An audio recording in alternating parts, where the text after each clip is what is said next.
Okay, shalom everybody. Today we'll talk about the delight of Shabbat and especially the physical, which is to buy the food. We talked about it a little bit yesterday and the day before.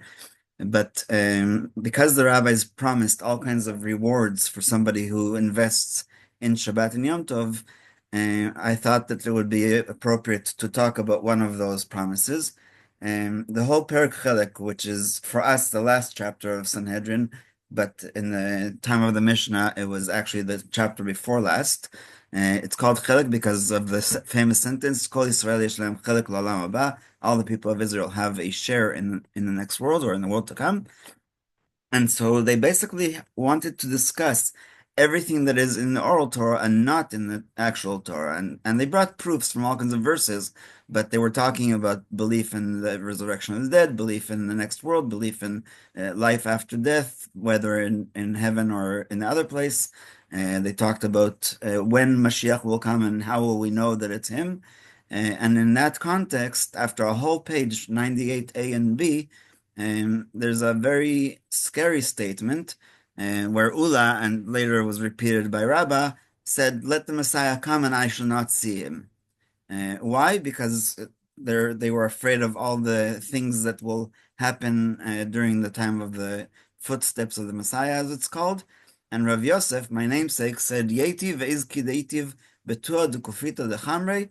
If you see here in the English, I let the Messiah come, and I will be privileged to sit even in the shadow of his donkey's excrement. I am willing to undergo all the pain and disgrace associated with his arrival.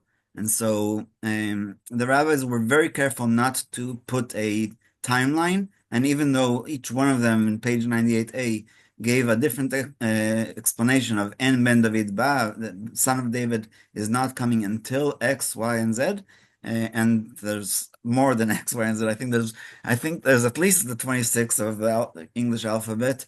And there's really many, many different signs. And so they basically on the one hand confused us, on the other hand gave us hope that even if we think that this can't be the time, maybe it will be. And there's a famous saying in the Talmud somewhere else that it says that Mashiach ba be'esech hadat, that as absent-mindedly. So how can Mashiach come? This is the question. It's either Mordechai ben David or Avram Fried who ask, how can Mashiach come without us noticing? That's silly. We've been waiting for more than 2,000 years. So I just wanted to first start with this reward and then realize that even if it is a reward, we don't necessarily merit to be in that time. So a possible explanation is that not that all these people in the previous generations didn't honor Shabbat enough. It was just not the right time, but really, if it was just up to their behavior, Hashem would have sent the Messiah. And so maybe the idea of meriting it is just like Rabbi Nula said, which is, I don't want to be there, and so it will be after my death, because it's terrible. And I think the last year tells us a lot about what can happen at the end of times. So back to Shabbat. It is a mitzvah to make Shabbat enjoyable through superior food and beverages, depending on one's means. Spending generously and preparing many tasty foods is praiseworthy. That's from the Mishneh Torah of the Maimonides, and a fulfillment of the verse Kol Shabbat Delight, which is one of the last chapters of Yeshayahu. We read it on the days of on the day of Shabbat and Rosh Chodesh. The sages state that whoever fulfills the mitzvah of Oneg Shabbat, making Shabbat a delight, merits great things. He receives a limitless portion, meaning in the worlds, in the next world, his heart's desires are fulfilled in this world. He is saved from the birth pangs of the Messiah, which is what we just talked about, from the pre-Messianic wars.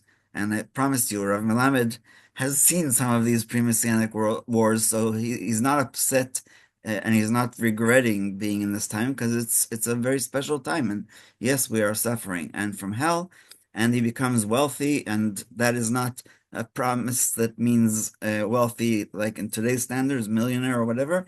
It's wealthier than what they would have been if they didn't honor the Shabbat. So that's a very compromising explanation, I think, and I think it's good to see it from a different perspective, which means that sometimes it's not good for people to be in certain times or places. So even though the end result is better, my father died almost 8 years ago now, and so he skipped this part. But when Mashiach will come and he's resurrected, Bezat Hashem, we'll all enjoy this pleasure. So. And this is because life and blessing depend upon the connection between the material and spiritual realms. We said in the first chapter, in the first halacha, that the soul sustains the body spiritually, and the body sustains the soul to keep it alive on this planet.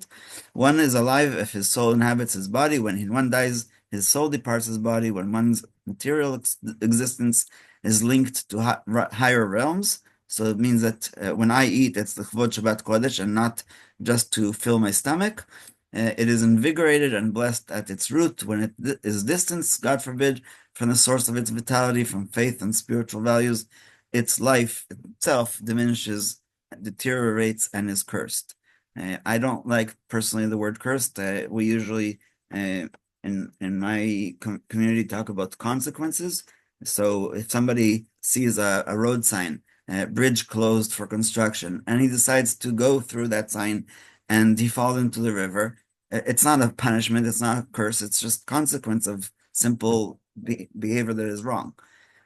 And also, if you drop a glass on the floor and it breaks, the floor is not punishing the glass. It's just a physical consequence that just happens. What makes Shabbat special is that it has increased sanctity expressed in both body and soul through Torah, prayer, and festive meals. This unifies the spiritual and material, the body and the soul. Life is strengthened and blessing flows to the world. Therefore, the sages stated that whoever properly enjoys Shabbat and merits many blessings and it is saved from evil, as we saw before. One must spend as much as he can on Shabbat food. So this is a very modern and good explanation, because he's going to say that it's within our limits, but also that we shouldn't spend on other things that are definitely extras, like movies or whatever, that we could instead calculate the cost of Shabbat food instead. I'm repeating myself, taking into account his weekly habits. In other words, he need not buy the most expensive foods in the market to honor Shabbat, but he must buy better food than what he and his family normally eat on a weekday. The specifics vary from family to family. Nobody's going to ever tell you what the budget for Shabbat is or for the week. It seems reasonable to suggest that one should spend twice as much on food for Shabbat as on food for a weekday, but again, only within your means. You should not become poor by spending so much on Shabbat. Those who go above and beyond spend even more, and they receive great reward for this. So just before we conclude, I want to share a story about the Baron Rothschild. He would have a special goblet made for him for every Shabbat. Every Shabbat there was a new one, and it was made out of chocolate with a little bit of flour to bind it. And he would pour the wine into this goblet and say Borei Peri Geffen, and after the wine was finished, he would say either Sha'akol or Borei Peri Etz. There's two versions of the story, and eat the chocolate. So one who is struggling financially and is unable to buy superior food for Shabbat should cut back on his food expenditures during the week. So instead of going to a restaurant, for example, just buy food at home and prepare it. It's definitely cheaper usually. And so that at the very least, he will be able to buy something special like small fish in honor of Shabbat.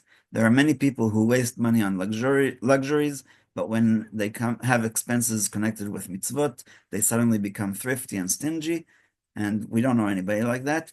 In fact, it is appropriate for one to cut back on luxuries and indulge in mitzvot, and the sages states that one's annual earnings are allotted by Rosh Hashanah, and so again, not to waste to become penniless. But last but not least, it says that in the Gemara, and I found out today that there's two different sources. Let's end with that. It says a poor person who has already been forced to accept charity to meet his various needs should also accept charity in order to make Shabbat enjoyable. And there's a famous picture which I'll attach to the video of Ima Iftach Lanu of the Shabbat. Mom, you promised us chicken for Shabbat, and so it's a way of giving charity very simply to people who can't really afford even the chicken. But Rabbi Akiva said, make your Shabbat like a weekday, meaning eat just regular food and do not rely on others. But of course, that's before you become very poor. Chas v'chalila. But what I found out today was that also Avodah Zarah, when Moshe Rabbeinu's grandson, according to our tradition, worked as a Levite or as a priest for Micha in his temple, it was because he was looking for a job, so he got this job, and that way he didn't have to go from door to door to collect money. But the rabbis explain that it's not real avodah zarah, and Steinsaltz clarifies this. It's just avodah she'i zara lo, which means a foreign job that is not usually acceptable for this person. And so also there it says, "Mutav sheyavod adam avodah zara ve'al yizdakek labriot." You should not be needy and start collecting charity. I think that's incredible because there's other examples in our history of people who did just that, and obviously Hashem has a lot more compassion for them because He's comparing avodah zarah to Shabbat through the words of our sages. So we'll stop here.